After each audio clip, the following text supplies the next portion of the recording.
வணக்கம். இன்றைக்கான வெளியில் என்ன பார்க்க போகிறோம்னா பார்த்தீங்கன்னா வாழைக்குள்ளே நிற்கும். பார்த்தீங்கன்னா இப்போ பக்கு கன்று எடுக்க போகிறோம். ஒரு வாழையில் இப்போ எடுக்க போகிறோம்னா அந்த கன்று வந்து எப்படி இருக்கணும், எந்த கண்ணை எடுக்கலாம், அப்புறம் வந்து ஒதுக்கி விடக்கூடிய வாழையில் எப்படி கன்று எடுக்கலாம்னு சொல்லி பார்க்குறோம். இந்த வாழை வந்து நம்ம வந்து ஒதுக்கி விட போகிறோம்.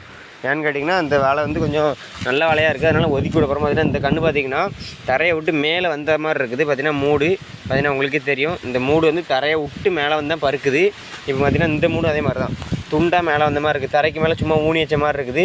இப்படி இருந்துச்சுன்னா பார்த்தீங்கன்னா நல்லாவே வேர் வந்துட்டுது. இதெல்லாம் வைக்கக்கூடாது. ஏன்னு கேட்டிங்கன்னா இது அப்படியே வச்சிட்டோம்னா கொஞ்சம் மெல்ட்டால் இருக்கிறனால அப்படியே விழ ஆரம்பிச்சிடும். அடுத்து இந்த மூடை பாருங்கள், இந்த மூடு கொஞ்சம் தரைக்கு உள்ளே இருந்தால் அந்த மாதிரி இருக்குது. பார்த்தீங்கன்னா உங்களுக்கே தெரியும், இதுவுமே அப்படி தான் இருக்குது. இதெல்லாம் ஒதுக்கி விட கூட பார்த்தீங்கன்னா இந்த கண்ணை பாருங்கள், இது நல்லா தரைக்கு உள்ளேருந்து வருது. அப்போ இதை ஒதுக்கி விடலாம், மற்ற கண்ணெல்லாம் எடுத்துடலாம். இந்த ஒரு கண்ணை விட்டுட்டு மற்ற கண்ணை ஒதுக்கி விடலாம். ஒரு ஒதுக்கி விடுற வேலையில் வந்து நம்ம வந்து 2 கண்ணு ஒதுக்கி விட்டாலும் பிரச்சனை இல்லை, ஏன்னா அது பாட்டு தழுத்து வந்துடும். நம்ம வந்து கொஞ்சம் 7 அடி 8 அடி தட்டி தான் கண்ணு கேப் விட்டு போட்டிருக்கோம். மறுபடியும் பிடிச்ச லைக் அண்ட் ஷேர் பண்ணுவீங்க. இன்னொரு வீடியோவில் பார்க்கலாம். அப்புறம் உங்கள் கமெண்ட்டை சொல்லிட்டு போங்க. தேங்க்யூ.